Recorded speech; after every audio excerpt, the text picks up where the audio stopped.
Pemirsa, kabar gembira bagi perempuan. Untuk menjadi penyelenggara pemilu, KPU Oku menyiapkan 30% keterwakilan perempuan untuk bersaing dalam seleksi panitia pemilihan kecamatan atau PPK.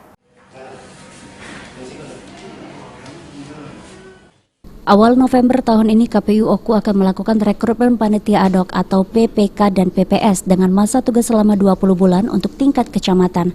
Perekrutan PPK dan PPS ini untuk tahapan pemilu serentak 2024 serta pilkada provinsi dan kabupaten Oku. Untuk honor PPK di atas 2 juta rupiah per bulan, sementara maksimal 1,5 juta rupiah per bulan untuk PPS desa dan kelurahan. Ketua KPU Oku Naning Wijaya mengatakan dalam pelaksanaan rekrutmen nanti, keterwakilan perempuan menjadi perhatian. Minimal syarat 30% keterwakilan perempuan dapat terpenuhi dalam persaingan nantinya. KPU akan melakukan beberapa upaya sosialisasi bahkan sampai ke tingkat desa. Diwajibkan memperhatikan keterwakilan perempuan. Jadi nanti tentu kami menunggu.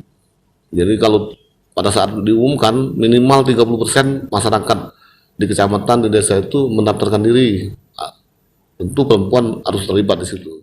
Ketua KPU Oku menambahkan diproyeksikan pada Januari 2023 PPK dan PPS sudah terbentuk di setiap kecamatan serta kelurahan dan desa di wilayah Oku.